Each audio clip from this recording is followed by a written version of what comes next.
사도행전 3장 11절부터 16절까지의 말씀 우리 같이 보도록 하겠습니다. 여러분 6.25 전쟁에 참여하신 분 계십니까? 아마 우리들 가운데 6.25 전쟁에 있었던 분은 아마 몇 분이 안 되실 것 같아요. 왜냐하면 6.25 전쟁이 몇 년에 일어났죠? 1950년에 일어났으니까. 그래서 6.25 전쟁에 참전했던 사람들이 점점 참전도 있지만 6.25 전쟁에 살아 있었던 분들이 이제 점점 줄어들어가는 거죠. 그러니까 6.25 전쟁을 이야기할 수 있는 사람이 점점 줄어드는 거죠. 그만큼 그 전쟁에 대한 이야기가 없어지면 우리 다음 세대 세월이 지나가면서 전쟁에 대한 기억은 점점 잊혀져 갈 거예요. 잊혀져 가는데도 그 이야기를 계속 할 수 있는 거는 왜 그 이야기를 할 수 있죠? 그 전쟁의 기록이 남아있고 전쟁에 대한 영상이 남아있고 영화가 남아있고 그 전쟁에 참여했던 사람들의 증언이 남아있기 때문에 그러는 거죠. 오늘 사도행전의 이야기가 옛날 이야기로 나와 상관없는 이야기가 되지 않는 이유는 뭡니까? 사도행전에 2000년 전에 있었던 이야기가 기록으로 남아있잖아요. 기록으로 남아있을 뿐더러 그 현장에 있었던 2000년 전에 참여했던 사람이 남겨놓은 증언이 남아있는 거예요. 간혹 가다 보면 오래전 이야기인데 그때 이야기를 영상으로 제작을 해놨다는데 그때 이야기를 영화로 만들어놓은 약간 각색이 된 거겠죠. 영화는. 그러나 실제로 다큐멘터리처럼 기록 영상으로 남겨진 영상을 보면 그때 진짜 이런 일이 있었구나. 이게 진짜 일어난 사실이네 하고서 진짜 느낄 때가 있어요. 나는 비록 그때 태어나지 않고 나는 그때 비록 참가하지 않았지만 그때 일어난 영상이나 기록이나 그때 일어난 일들을 쭉 조사해 보면서 이 일이 진짜 있었구나. 이렇게 깨달아지는 거죠. 오늘 사도행전을 저희들이 이제 6월달, 7월달, 8월달 사도행전 1장부터 28장까지 이야기를 살펴볼 터인데 묵상하고 있는데 이야기가 나랑 무슨 상관이지? 이건 옛날 이야기겠지. 이건 누군가가 그냥 만들어낸 이야기겠지. 할 수 없는 것은 바로 이때 기록이 이대로 2000년 전에 기록이 오늘 우리에게 남겨져 있고 이 기록을 믿고 살아가는 교회가 지금 이 땅에 존재하고 있고 이것을 믿는 사람들에 의해서 이런 역사가 지금도 일어나고 있다는 사실이죠.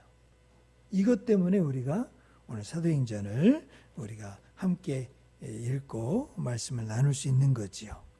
여러분 한번 먼저 생각할 것은 증인은 어떤 사람입니까? 증인은 11절에 보니까 어떤 사건을 목격했거나 사실을 알고 있는 사람이에요. 그러니까 지금 베드로하고 요한이 한 이야기의 이 증인이 될 수 있는 건 뭐예요? 나은 사람이 옆에 있는 나은 사람. 나은 사람이 없으면 이거는 증인이 될 수 있어요, 없어요? 없는 거예요. 증인이 되려면 반드시 팩트가 사실이어야 돼. 팩트가 있어야 돼. 팩트가 확인이 안 되면 증인이 될 수가 없는 거예요. 우리가 6.25 전쟁이 남침입니까? 북침입니까? 우리는 다 남침이라고 생각하고 있잖아요. 그죠? 북한에서 전쟁을 일으켜서 남침이다 이렇게 생각하고 있는데 우리 똑같은 한국에 사는 사람들 가운데서 북침이라고 이야기를 하는 사람들이 있다는 말이에요. 북침이라고 또 가르쳐요. 선생님인데. 북침이 어때요? 그래서 때로는 사람들이 헷갈리는 거예요. 우리는 남침으로 알고 있고 배워왔는데 한 30년 전부터 선생님들 가운데 교사들 가운데 좀 지식인이라고 하는 사람들 가운데 북침이라는 거예요. 그 지금까지도 때로는 남침인지 북침인지 어떤 게 맞냐 그러면 남침이라는 사람도 북침이라는 사람도 있는데 한국이 먼저 전쟁 일으켰다는데 이건 다 북한에서 하는 이야기예요. 그러면 이 정부가 우리나라 사람들이 이거 모르는 이야기, 알 수 없는 이야기냐 모르니까 남침인지 북침인지 그건 중요하지 않다. 한국 전쟁이 일어났다. 이렇게 하고서 또 넘어가는 사람들이 있어요. 여러분, 그럼 남침인지 북침인지 어떻게 알아요? 전 모르는데요. 그래서 1994년에 김영삼 대통령이 러시아를 방문했을 때 보리스 엘친 러시아 대통령이죠. 대통령이 소련에 있었던 기밀 문서를 그때 해제해 갖고 전해줬어요. 그 기밀 문서가 1994년 이야기입니다. 1994년.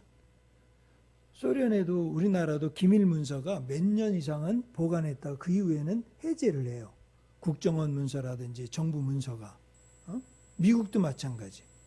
그때 가면 진짜 이런 일이 있었구나라고 밝혀지는 거죠. 1994년에 그 문서를 소련이 제공한 기밀 문서를 보니까 그때 당시 김일성이 소련에 가서 남한을 침공하려고 하니까 우리를 원조해달라. 우리를 지지해달라. 그 이야기가 북한 김일성이 소련에 가서 그걸 요청했다는 기록이 공개가 된 거예요. 여러분, 그 이야기를 그 기밀 문서가 공개된 다음에는 더 이상 사실 의견은 논의할 필요가 있어요, 없어요? 없는 거예요.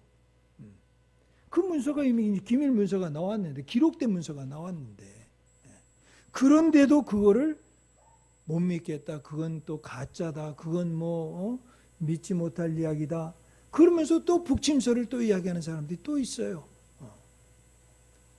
여러분, 사실 확인을 정확히 해보고 사실 문서를 다 조사해보면 그것뿐이 아니라 문서 조사를 다 해보면 어떻게 해요? 남침설이 팩트예요. 남침설이. 너무 당연히 알고 있는 내용을 제가 팩트처럼 이야기를 또 한다니까 여러분 이상하게 의아하게 생각하시겠지만 워낙 그렇지 않게 생각하는 사람들이 있으니까. 여러분, 모든 사실은 증인이 되려면 팩트 체크를 반드시 하셔야 돼요. 팩트를 체크하고 나야 사실이 있어야 증인이 되는 겁니다. 두 번째, 증인이 되려면 어떻게 해야 됩니까? 12절입니다. 12절 한번 읽어보겠습니다. 시작. 베드로가 이것을 보고 백성에게 말하되 이스라엘 사람들아 이 일을 왜 놀랍게 여기느냐? 우리 개인의 권능과 경건으로 이 사람을 걷게 한 것처럼 왜 우리를 주목하느냐? 여러분, 증인이 되려면 왜 그랬는지를 물어야 돼요. 다시 말하면 그냥 들리니까 믿고 들리니까 알고 들리니까 들리는 대로 생각하면 안 돼요. 왜 그랬는지 전후 좌우 맥락을 살펴봐야 되고 육하 원칙에 따라서 이 일은 언제 일어났고 왜 일어났고 누가 일으켰고 어떻게 이 일들이 진행됐고 하는 일들을 따져봐야 된다는 거죠. 곰곰이 살펴봐야 돼요. 베드로와 요한이 이야기를 하는 겁니다. 이 일이 어떻게 그냥 믿어라. 그냥 이런 일이 일어났으니까 이 기적이 일어났으니까 자 기적이 이렇게 일어났는데 나면서부터 안진병이 된 사람들이 일어났는데도 못 믿어? 이렇게 말하지 않아요. 이게 왜 이렇게 됐는지 생각해봐라. 왜 이걸 나에게 묻느냐? 그냥 봤으니까 그냥 믿으라니까 이렇게 하지 않는다는 거죠. 그 두 가지 질문을 하지 않습니까? 뭐라 그럽니까? 왜 놀랍게 여기느냐? 왜 우리를 주목하느냐? 이유를 생각해 본다는 거죠. 억지를 부리는 게 아니에요. 신앙과 믿음은 여러분 정직한 질문을 가지고 정직한 대답을 추구하는 겁니다. 그럴 때 진정한 신앙이 생기는 거예요. 그러니까 베드로하고 요한이 묻는 거예요. 왜 그랬는지 생각을 해봐라. 여러분, 오늘 미션 교회가 왜 시작이 됐는지 생각을 해보셔야 돼요. 왜 우리가 이렇게 모이고 있는지, 왜 줌으로 모이고 있고, 왜 비대면으로 모이고 있는지 생각해 보셔야 돼요.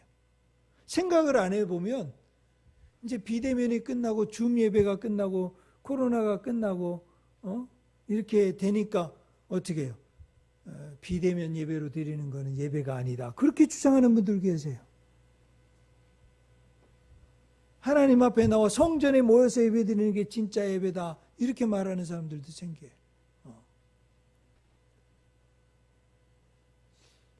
여러분 지금 왜 가정에서 예배를 드리십니까? 물어야 돼요. 그냥 뭐 어쩔 수 없으니까 뭐 위양 아유 어떻게 하다 보니까 미션께 모여가지고 예배 드리다 보니까 몇 년 되고 여기서 또 친구들도 바뀌고 사람도 바뀌고 또 다른 데 가서 이거 신앙생활도 새롭게 하기 힘들고 어려우니까 그냥 편안하니까 그냥 주일날도 이렇게 예배 드리자. 만약에 그게 여러분의 이유라면 그렇게 해서 궁금해서 왜 모이는지 그렇게 정리한다면 그 수준으로 예배를 드릴 거예요. 왜 우리가 이렇게 모였지? 왜 우리가 이렇게 예배 드려야 되지? 고민을 하셔야 돼요. 질문을. 그래서 그거에 대해서 왜, 언제, 어떻게, 누가, 그리고 이렇게 모이는 이유는 뭔지, 왜 우리가 이렇게 모여서 하려고 하는 게 뭔지, 무엇 때문에, 또 무엇을 위해서 이렇게 하는지, 그걸 물어야 돼요. 그냥 모이자, 그냥 이렇게 하는 게 맞다. 아니지요. 그랬을 때 우리에게 진정으로 증인이 될 수가 있는 거예요. 증인이 될 수. 예. 그 다음에 세 번째로 우리가 생각할 건 증인의 역할, 증인의 사명은 뭐냐? 13절, 14절, 15절 한번 읽어보겠습니다. 시작. 아브라함과 이삭과 야곱의 하나님 곧 우리 조상의 하나님이 그의 종 예수를 영화롭게 하셨느니라. 너희가 그를 넘겨주고 빌라도가 놓아주기로 결의한 것을 너희가 그 앞에서 거부하였으니 너희가 거룩하고 의로운 일을 거부하고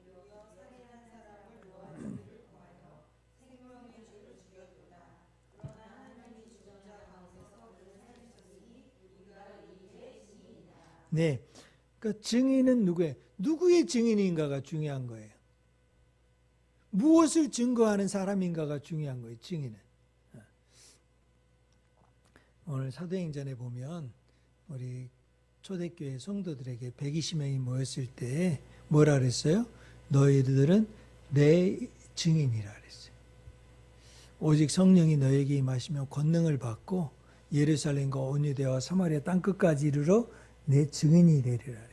그러니까 사도행전에 모여서 교회가 된 거는 증인이 되기 위해서 모였다는 거죠. 중요한 거는 누구의 증인이냐, 뭘 증거하고 있느냐.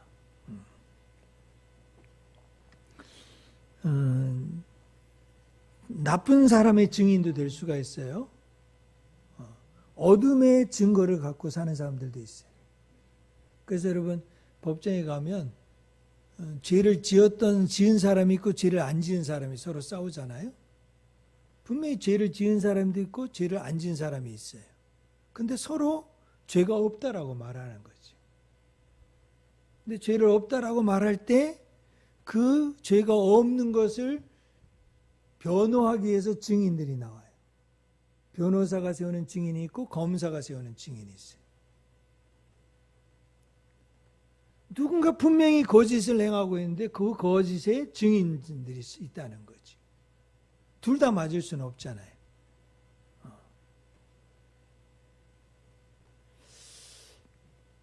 악한 자의 증인도 있고 선한 자의 증인도 있어요. 비겁한 증인도 있고 용감한 증인도 있어요. 비겁한 증인은 뭐예요? 봤는데 눈을 감고 숨는 거죠. 용감한 증인은 뭐예요? 봤는데 죽음을 불사하고 그 증언대에 쓰는 거죠. 그러니까 증인이라고 다 똑같은 증인이 아니에요. 봤다고 다 증거하는 것도 아니에요. 예수님을 만났다고 다 말하는 게. 그러니까 여러분들 사도행전은 여러분들이 구원을 받았냐 안 받았냐의 문제가 아니에요. 내가 구원을 받은 사람으로 살아갈 거냐 안 살아갈 거냐의 문제. 예수님을 안 만났냐 만났냐의 문제가 아니에요. 여러분 예수님 만나셨어요. 만났는데 만난 그분을 내가 담대히 증거할 거냐 증거하지 않느냐의 문제예요.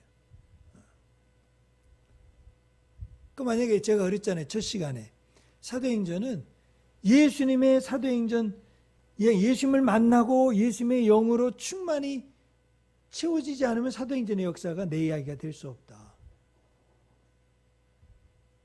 그러니까 사도행전 이야기를 읽고 말씀 묵상하고 설교를 들을 때 다 사도행전 이야기가 내 이야기처럼 안 들릴 수가 있는 거예요. 사도행전을 여러분들이 믿고 사도행전의 교회라고 생각하신다면 뭐 해야 돼요? 증인이 해야 되는 거예요. 증인이 되려면 어떻게 해야 돼요? 좋은 증인이 되려면 어떻게 해야 돼요? 예수님 이야기가 많아야 되겠죠. 예수님 이야기. 베드로는 예수님에 대한 이야기가 많았잖아요. 함께 지내고 보내고 기쁨과 기적의 현장에서도 베드로는 항상 예수님 가까이 있었잖아요. 또 동시에 배반하고 예수님을 부인하고 예수님을 떠나는 장면에서도 제일 가까이 있었던 사람이 베드로예요. 그러니까 실패도 많이 한 사람이 베드로예요. 그러니까 예수님과 연관된 이야기가 많은 거예요. 여러분들이 증인으로 살려면 예수님하고 연관된 이야기가 많아야 돼요. 저는 지나온 이렇게 목회나 삶이나 사역을 쭉 돌아보면 예수님하고 연관된 이야기가 너무 많아. 예수님이 이렇게 말씀하시고 예수님이 이렇게 보여주시고 예수님이 이렇게 함께 하시고 예수님이 이렇게 인도해 주셨구나. 걸음걸음마다. 예수님과 영적인 교제와 예수님과 관계된 이야기가 많아야 예수님의 증인이 되는 거예요. 여러분들이 돈과 연관된 이야기가 많으면 돈의 증인이 되는 거예요. 자식하고 연관된 이야기가 많으면 어떻게 해요? 자식의 증인이 되는 거예요. 먹고 놀고 재미있게 살고 뭐 건강하게 살고 그런 이야기가 많으면 어떻게 해요? 그런 증인이 되는 거예요. 여러분이 좋아하는 게 꽃이든지 여러분이 좋아하는 게 물질이든지 여러분이 좋아하는 게 세상 자연이든지 여러분이 좋아하는 게 음식이든지 그러면 그 이야기를 많이 하게 돼 있어요. 그건 시키지 않아도 많이 해. 그건 그 사람의 증인이 되는 거예요. 그의 증인이 되는 거예요. 그러니까 예수님을 가까이 하고 예수님 말씀을 가까이 하고 예수님을 사랑하면 누가 시키지 않아도 그 증인이 되는 거죠. 증인이 되려면 바로 예수님 이야기가 많아져야 된다. 그래서 베드로는 실패 안 한 사람이 아니죠. 예수님을 이처럼 부인한 사람이 어디 있어요? 3번씩이나. 여러분 예수님 믿고 예수님을 제대로 못 믿고 실패하고 낙심하고 막 이랬다고 절망할 게 없어요. 그런 사람일수록 예수님 이야기가 더 많은 거예요. 믿음이 없다고요? 난 믿음이 적다고요? 그런 사람일수록 예수님 이야기가 더 많아질 수 있다니까요. 예수님의 증인이라는 거죠. 자, 그리고 나서 그러니까 이제 여러분들이 예수님 이야기, 내가 할 수 있는 예수님 이야기가 뭔가 한번 생각을 해보세요. 내가 할 수 있는 예수님 이야기가 뭔가. 여러분이 캄보디아를 가든 터키를 가든 투르키를 가든 여러분이 가정에서 일하든 교회에서 일하든 여러분이 교회에서 봉사는 아침부터 저녁까지 할 수 있어요. 그런데 나가보면 예수님 이야기를 안 해. 그건 증인일까요? 아니면 뭘까요? 이제까지 한국교회가 이걸 헷갈려 한 거예요. 교회에서 아침부터 나와서 봉사해. 일주일 내내 나와서 이야기해. 근데 뭘 이야기하고 있어요?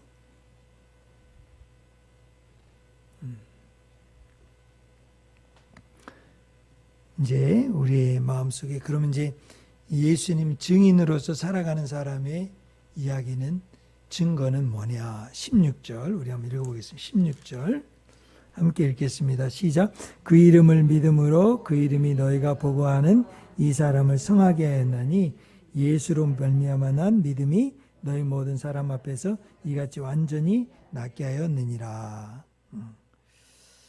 여러분 나면서부터 걷지 못하던 이 사람을 낫게 한 것은 무엇이죠? 무엇이 이 사람을 낫게 했죠? 베드로하고 요한인가요? 아니면 나면서부터 걷지 못한 이 사람의 믿음인가요? 이 사람의 믿음이 있었어요? 예수를 믿는다는 말은 무슨 뜻입니까? 한번 여러분 생각해. 예수님을 내가 믿는다. 이게 무슨 뜻입니까? 믿습니다. 믿습니다. 내 오늘 잘 될 줄로 믿습니다. 주여 믿습니다. 이겁니까? 아니면 믿는 자답게 사는 겁니까? 난 삶으로 난 예수님 믿는 사람처럼 살아. 정직하고 바르고 신앙교육 열심히 잘 시키고 나는 이것만큼은 내가 예수 믿는 사람으로 11조 내가 꼭 드리고 내가 내 거짓말, 악한 말 욕하고 남의 것 헐뜯고 비난하고 뺀 도둑질 살인 내 안 해. 난 삶의 증거로 예수님답게 나 아주 경건하게 내 주변에서 그래 저 사람은 참 그래도 선하게 착하게 잘 산 사람이야. 난 당신을 존경합니다. 참 존중합니다. 그게 예수님 믿는 겁니까? 그래 맞아요. 믿는 거죠. 예수 믿는 거는 도대체 뭘 말하는 겁니까? 이 사람을 낫게 한 거는 뭡니까?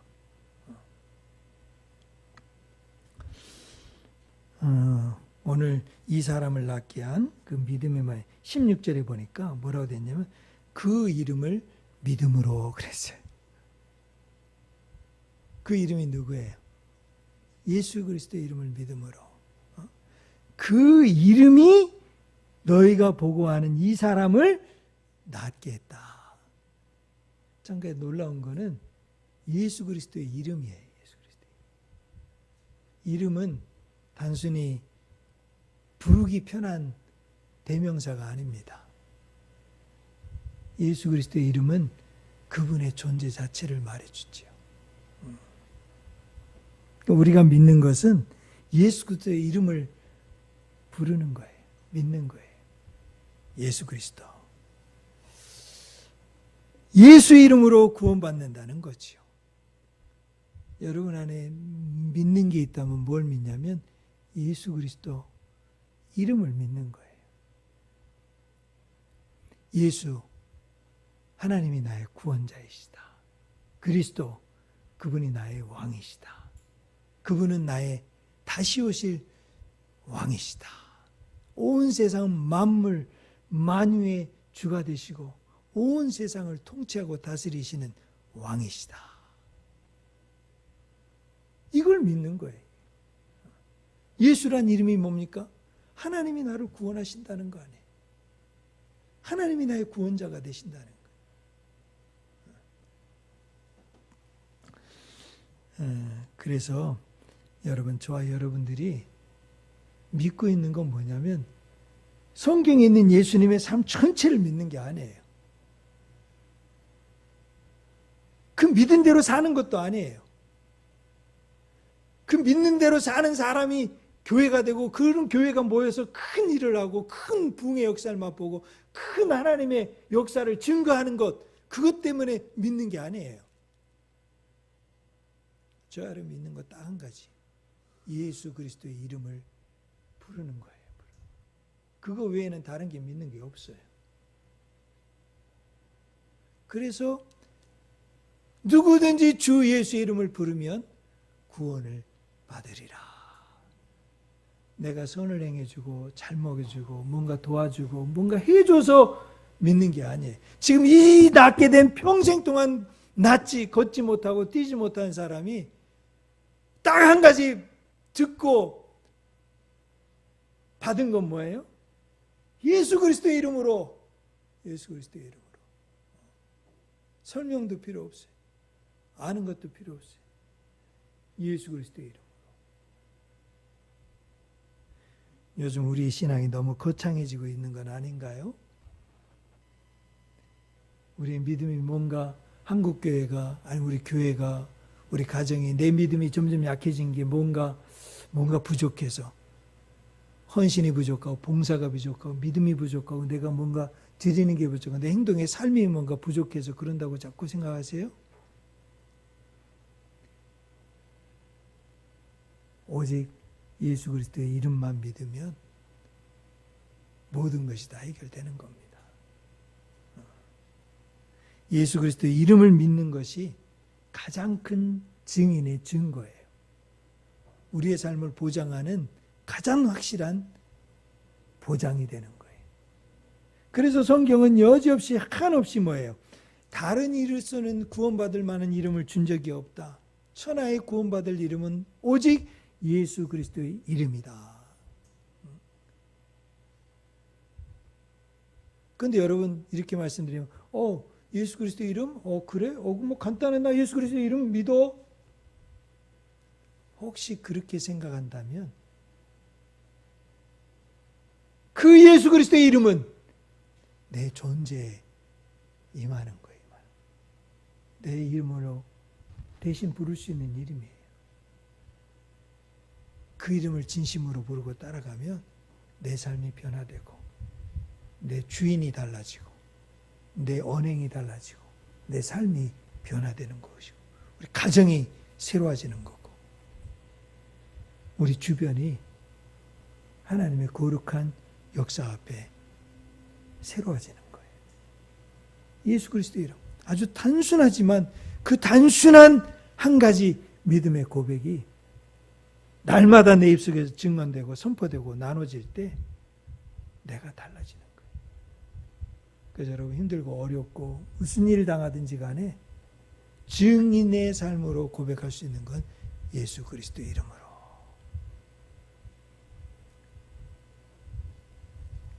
우리 함께 기도하겠습니다. 우리 예수의 이름으로 나아가는 인생이 되게 도와주십시오. 예수의 이름으로 사는 매일매일의 삶이 되게 도와주십시오. 누구든지 예수의 이름을 부르면 예수 이름 앞에 나오면 예수 그리스도 이름 앞에 찬송과 영광과 존귀를 올려드리면 그 영혼이 잘되고 범사가 형통하고 모든 육체가 강건하게 회복되고 치유될 줄로 믿습니다. 이 구원의 소식을 우리가 믿고 예수 그리스도의 이름만이 우리의 자랑이요 우리의 모든 소망이 될 줄로 믿습니다.